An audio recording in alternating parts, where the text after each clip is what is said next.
This channel does not promote any violent, harmful, or illegal activities. All content provided by this channel is meant for an educational purpose only.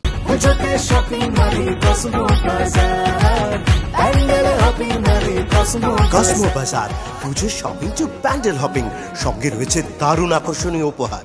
বিদ্যাসাগরের মূর্তিতে মালা দিয়ে ফের অমিত শাহকে নিশানা করলেন অভিষেক বন্দ্যোপাধ্যায়। পুজো উদ্বোধন করলেন অথচ বিদ্যাসাগরের বাড়িতে গেলেন না। এই কারণেই ওদের বাংলা বিরোধী বলি। 2019-এ বিদ্যাসাগরের মূর্তি ভাঙা হয়েছিল, উনি আজ এসেছেন। বিদ্যাসাগরের মূর্তির সামনে ওর ক্ষমা চাওয়া উচিত, বাংলাকে অপমানের জন্য ক্ষমা চাওয়া উচিত। বিদ্যাসাগরের জন্মদিনে শ্রদ্ধা জানিয়ে এই আক্রমণ অভিষেক বন্দ্যোপাধ্যায়।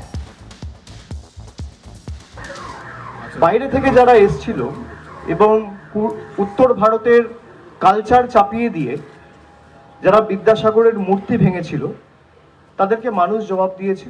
এটা রাজনৈতিক বিষয় নয়। এবং আমার সত্যি খারাপ লাগলো যে আমি যখন শুনলাম যে তিনি ঠিক 10 মিনিট দূরে একটা পুজো মণ্ডপ উদ্বোধন করতে গেছেন, তার এতটুকু বিবেকবোধ নেই যে আজকে ঈশ্বরচন্দ্র বিদ্যাসাগরের 205তম জন্মদিবস, সেখানে গিয়ে অন্তত বিদ্যাসাগরের যে বাড়ি রয়েছে বা বিদ্যাসাগর কলেজে গিয়ে ন্যূনতম শ্রদ্ধাটা অর্পণ করি বা নিবেদন করি। এই কারণেই আমরা এদেরকে বাংলা বিরোধী বলেছি এবং যতদিন এরা থাকবেন বাংলা বিরোধী যে মনোভাব এবং আচরণ এবং দৃষ্টিভঙ্গি এটা মানুষ দেখেছে এবং আগামী দিনেও দেখবে। তাদের কাছে আমাদের বাংলার ইতিহাস এবং বাংলার কৃষ্টি সংস্কৃতি শিখতে হবে না। পুজো উদ্বোধন করলেন অথচ বিদ্যাসাগরের বাড়িতে গেলেন না, এই ভাষায় আক্রমণ।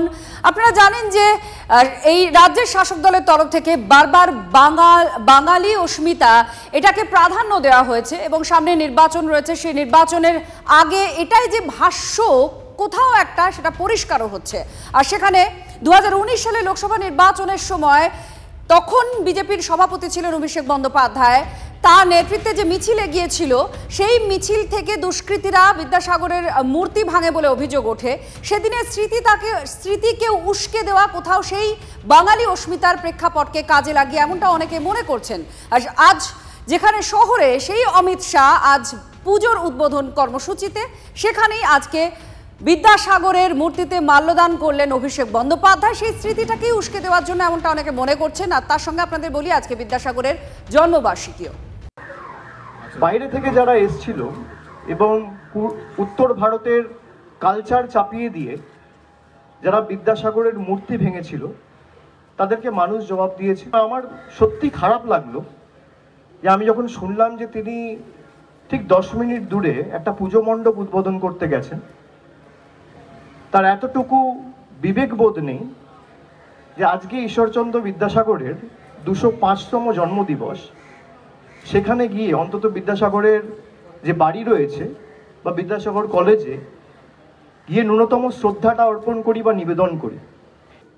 আগে তো ক্ষমা চাওয়া উচিত। একবার ঈশ্বরচন্দ্র বিদ্যাসাগরের মূর্তির সামনে দাঁড়িয়ে ক্ষমা চাওয়া উচিত।